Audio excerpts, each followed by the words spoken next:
Support comes from Mosby Building Arts, trusted for remodeling projects big and small. Ideas at callmosby.com. This is St. Louis on the Air from St. Louis Public Radio. I'm Elaine Cha. If beauty is in the eye of the beholder, so is scale. And that's precisely what St. Louis artist Henry Moyerman plays with. And he does so with Legos and photography. So many of us have likely built or at least seen various Lego creations, or maybe you're like me and you recall very particular pain that comes when you step on one of these Lego bricks in the middle of the night when the lights are off and your child has forgotten to put them away. But I digress. Henry Moyerman builds small Lego sculptures, but he photographs them in a way that makes them appear monumental. An exhibit of these photographs is now on display through October 18th at the St. Louis Artists Guild in Clayton. Henry Moyerman, welcome to St. Louis on the Air. Thank you for having me. So, can you relate to that pain I described? Unfortunately, I can. I had a really bad incident in the 5th grade where I stepped on a Lego brick and it tore a hole in the bottom of my foot. And it was very painful, struggled to walk for about a week after that. So I know the pain very well because there were Lego bricks always on the floor in my house. So that was monumental in a different way. Absolutely, absolutely. So when you were a kid, you're talking about these Legos that you had. How did you become interested in building with Legos? Was there an influence in your life?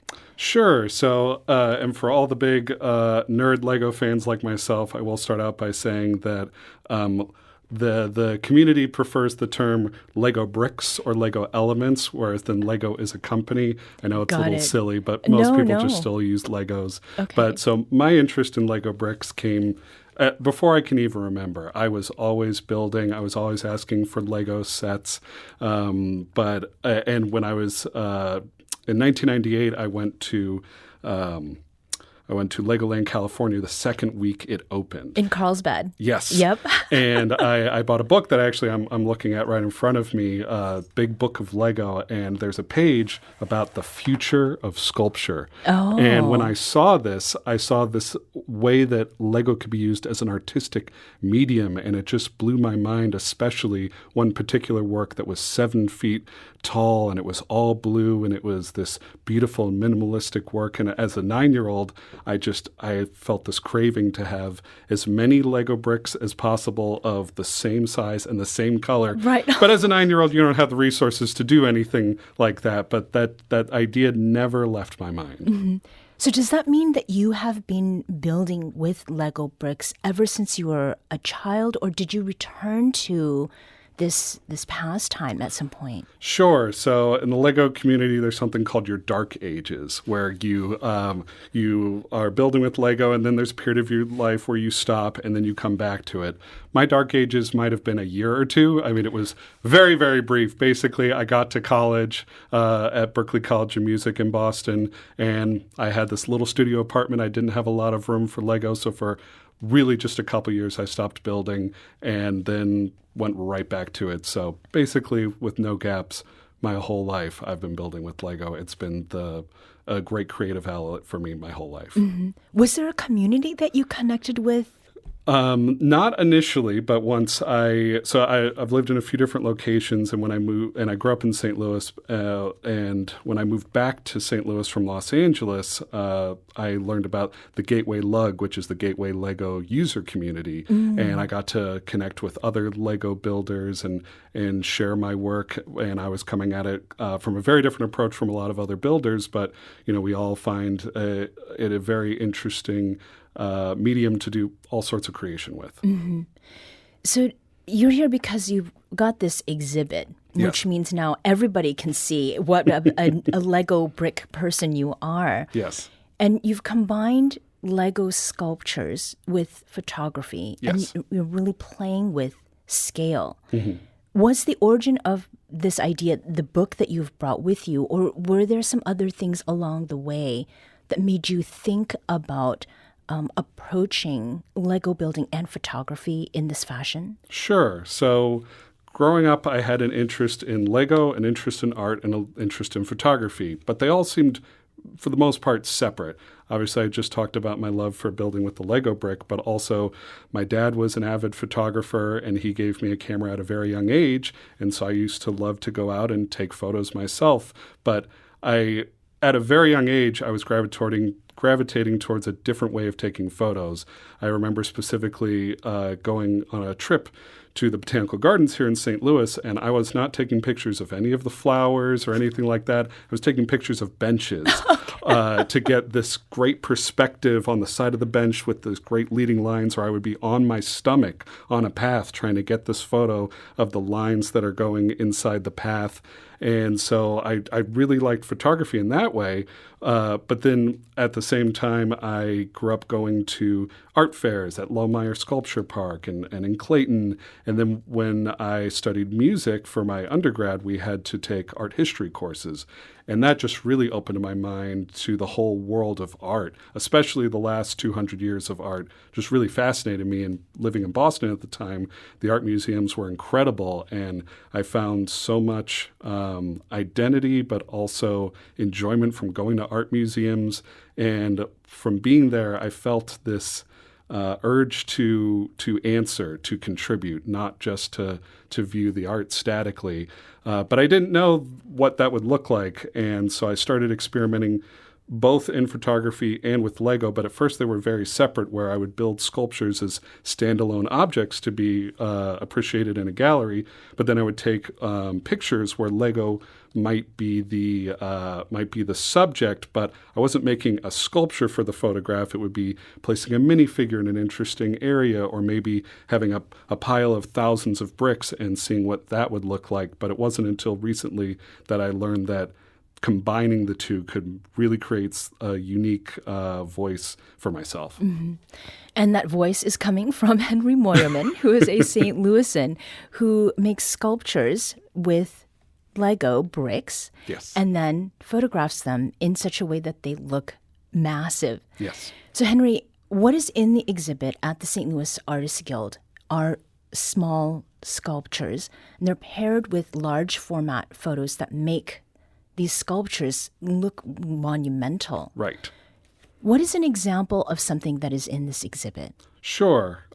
So it's debuting this latest work, which you've beautifully described. It's taking these very small purpose-built sculptures that are not really meant to be their own standalone objects, but the source of photography. So some of those small objects are in the exhibition, but they're not right next to the photographs. There's a little bit of mystery of seeing the photograph on the wall and then trying to figure out, was the source material something that's in this room or not? Oh. And if anybody's really interested, I'm the Brick Sculptor on Instagram, and I post all the behind-the-scene photos. So I'll show the actual photo that's in the gallery, but then if you scroll over, it shows the behind-the-scenes of my whole photography setup and what the original object was. But the exhibition is called Built Over Time because not only is it debuting this latest work, but I also wanted to show how I got here. So there's a selection of my art over the last decade, which started as standalone sculptures. Some of them are towering. They are 6 feet tall. But then there's also my early photography there that is separate. One of those instances I talked about was Translucent Blue Sea is a work of mine where it's these very small 1x2 blue translucent bricks, but it's thousands of them. And seeing them sort of creates this sea-like structure. So it's the early photography, it's early sculptures, and then the debut of this latest work. Mm-hmm. So the newest piece in your exhibit, what is that? So it's 6 new works that I've debuted. The first one is called Green Columns. It's the one that, depending on where you enter the gallery, it's the first one you see. It's the first picture on my website, and it's made of nothing but 2x4 green bricks, and they're columns that are arranged in a row. And that was the very first photo I even made in this series. I wasn't exactly sure how it was all going to turn out, but I had this vision in my head of multiples. I wanted multiples of the exact same column in this repetition, but I wasn't sure how it would come out when I took took my photograph. And once I got the lighting, I got the perspective the way I wanted it, I thought it would come out very abstract, but instead it came out very architectural. And I realized that that was really what I was after, was mimicking real-life architecture, but in a sort of still abstract and surreal way, so that when people look at these photos, they're not exactly sure what they're seeing. I intentionally obscure any logos, so you don't see the Lego logo. All Lego is made from injection molding, so I'm even hiding the injection marks so that the medium is a little bit ambiguous, so you're not sure, is that something in real life? Is this imagined? And people, if they don't know that it's built with Lego, they might not know that that's the source material. Mm-hmm. And I can attest to that. Looking at some of the images online, if I had no idea that Lego was part of it in any way, or that Lego bricks are part of it in any way, it's kind of mind-blowing, actually. Thank you. So as far as the architecture then is concerned, does that mean that you plan out what you're going to build?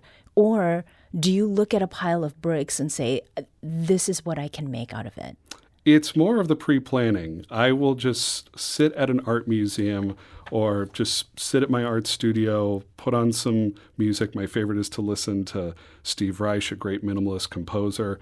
And I just find that ideas start coming to me, and I make sure I've got my notebook with me so I can immediately write down, what if I stacked this type of brick in this way? It might have an interesting way to come out. And then I try it, and not everything works out. And that's part of what I love about the medium, is how iterative it is. I can try an idea, and if I don't like it, I don't have to move forward. And if I want to alter it slightly, I can change the bricks a little bit, because I never glue anything. So I can always change it a little bit. And with photography, I can always change the lighting. I can change the perspective. And I love having that much control over the final product to really fit whatever my vision is. Mm-hmm. The photographing part of what you are doing, what do you do with the camera in order to achieve that massive effect? Sure. So a big part is having the right equipment. So in this case, a macro lens that allows me to concentrate on something very, very small. And then what's wonderful for me is my subject does not move. So if I want to do a 30-second exposure to get the effect I want, not a problem. Nothing's going to move except me. So I always have to have a remote shutter and make sure when I take the photograph, I am perfectly still. I don't want to step. I don't want to move around. And so it's getting the right lighting. It's the right lens. But then the biggest part is just the perspective.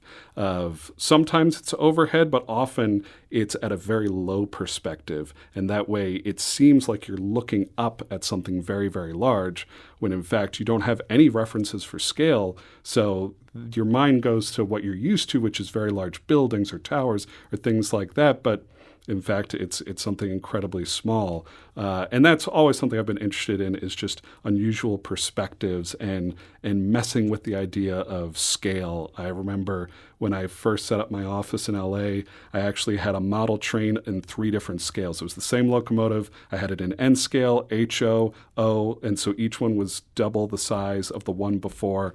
And I was just fascinated by that idea of, here's the same object, but we're presenting it in different sizes. And all of that just comes in to inform what I want to make creatively. Mm-hmm.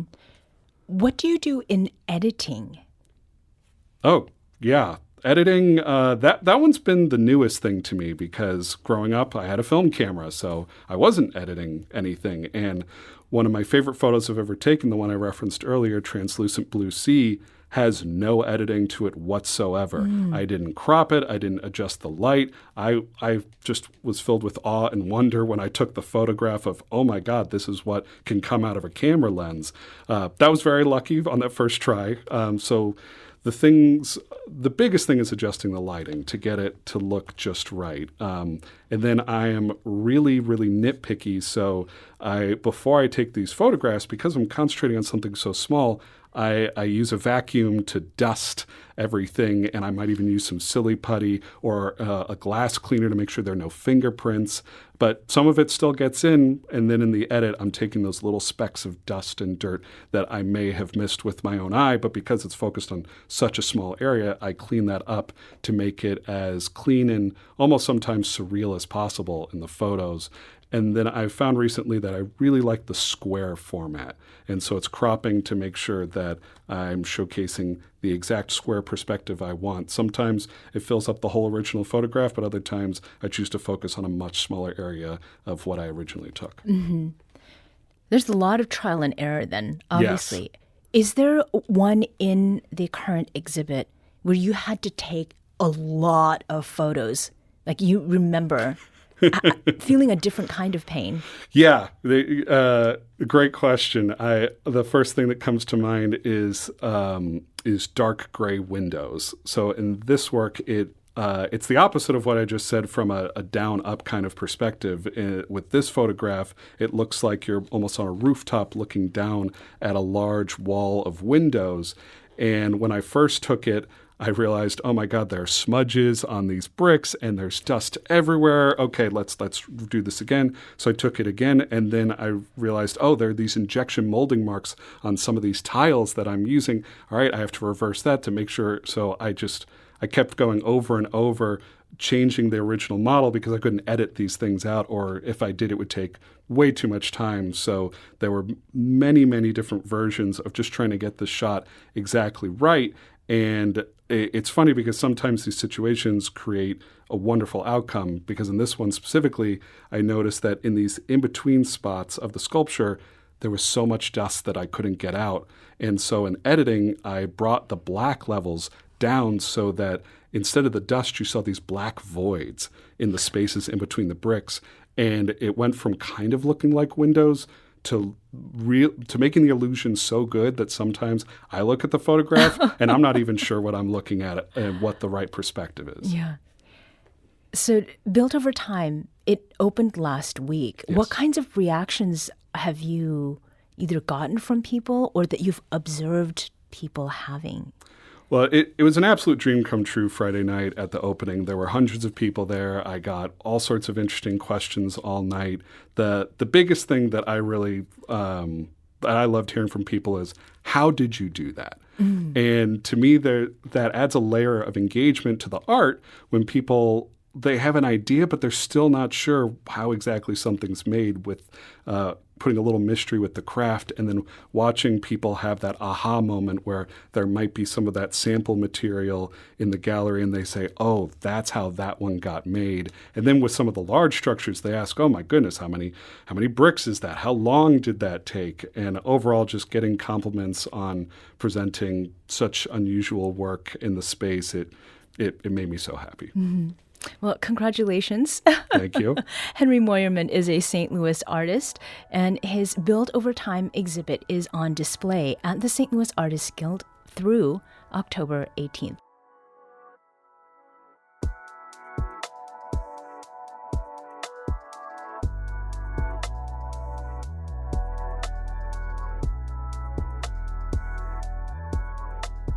Today's episode was produced by our executive producer, Alex Hoyer.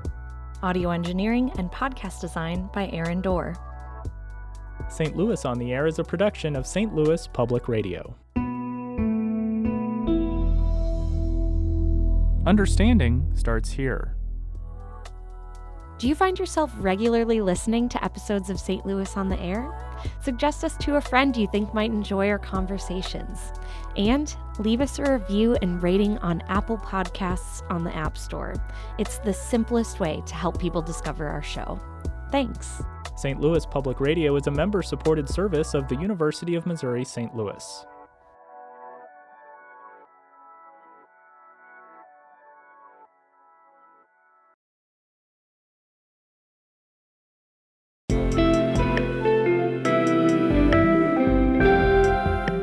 The Gateway brings you the day's news each weekday from around the St. Louis region and the state capitals in Jefferson City. Our schools are accredited. We don't need this bill. And Springfield. How many more years must pass before lawmakers see Time is of the essence. I'm Abby Larico. Join me each weekday for The Gateway on the STLPR app or wherever you get podcasts.